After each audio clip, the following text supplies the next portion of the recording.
Last month, I did $6,171 in sales, the biggest month to date, but that is not all profit. There are a lot of Amazon expenses that I have to subtract, so those things include selling fees, transaction fees, storage fees. There's also a lot of other random expenses that they charge you, so all of that equal to about $2,200, and then there's also the cost of the product. So it's about $5 to $6 per unit, and I sold 213 units last month. So that total is about $1,200. So in just 4 weeks, I made about $2,600 in profit, which is insane to me. That was enough to cover my bills and to save some money. And even though that doesn't sound like a crazy amount, that is so huge for me. And I recently quit my job, so to be able to pay off my bills from not working a full-time job, but actually working on my business is massive. So you're probably wondering what caused this huge spike in sales, and there's a lot of things that I want to share with you guys on how I was able to do this. The main thing to know about my product Vino Cards is that it sells very well during the holiday season, and I know that now that the season is over, my sales will drop. I did learn some very valuable methods on how to actually grow sales, and I want to carry that into the new year. So I want to share with you guys what I did, how I did it, and there are 2 big mistakes that I made that could have actually even grown my business more during these last couple of months. The first tip I have to replicate a big sales month is to use a coupon code, a promotion, percentage off, money off, anything that you can to discount your product on Amazon. And it worked so well for me because I was able to hype people up over email to tell them about this percentage off of my product. And I started off with a 5% coupon code. It's easy, it's on your Amazon page. The customers just click on it and it'll discount them at their checkout. So it's a really easy way to help your customers save a little bit of money during the holiday season,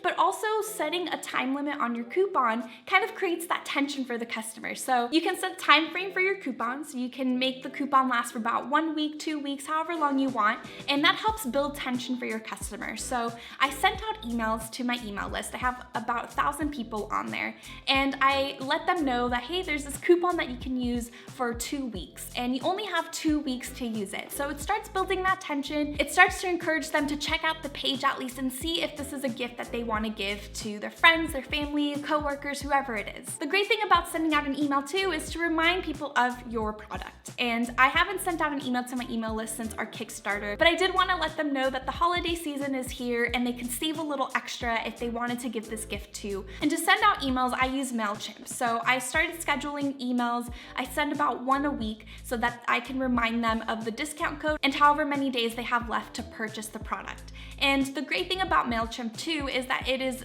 very trackable. You can see how many people have opened your email, how many clicks you've gotten. So it's a really great measurable tool to see if the coupon is actually working for your customers. A second tip I have for you is to share with your audience, whether it's via email or social media, of how this product of yours can benefit them. For example, I wanted to convey to my customers how unique Vino Cards is, and I wanted to make it personal to them. I wrote out captions on Instagram and shared it on Facebook, all over social media, and even through the emails of what a great, unique gift it is. I also shared that it's a product that they probably haven't seen before, and it's a product that their loved ones probably have never received. So it's great, it's unique, it'll make them feel like they gave something special. And if it's something that I truly believe in, then it's much easier to have others believe in it as well. So when you're working on your product and are ready to really build those sales, truly believe in your product, love it full-heartedly because customers will believe that and they'll purchase. As I mentioned earlier, this is the biggest sales month that I've had, but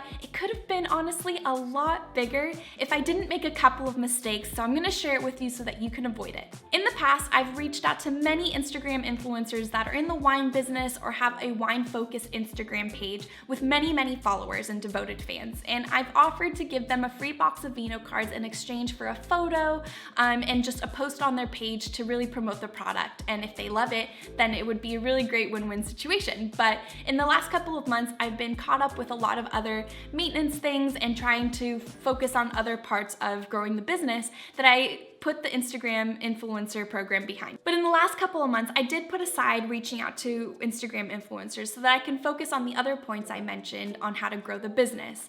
Though I do see that it could have been much more valuable if I continued sending influencers the products so that they can post. And it's just another form of getting the word out there. I do feel that that could have pushed the sales a little more, but it is noted for the coming months. I will start that program again, and I will be reaching out to Instagram influencers for the rest of the year. And since V-Note cards is a seasonal product, I do want to try every little thing to get the word out there as much as possible. Another mistake is that I did not pursue wholesale earlier, and I do believe that if I had my product in stores, in boutiques, when people are out shopping for holiday gifts, it's just, again, another way to get your product out there. I will be starting off this new year reaching out to vendors, boutiques, just places where I could possibly sell V-Note cards and just increase that exposure. Overall, I'm super happy with how my sales went over the holiday season. It was a great way to end the year and a lot of lessons I learned going into the new year. So I hope that was helpful for you. Check out my 1-year video, learn more about all of the steps that went into creating my product and how it all led me to one of the biggest sales months I've ever had. Thanks so much for tuning in, and I'll see you guys soon.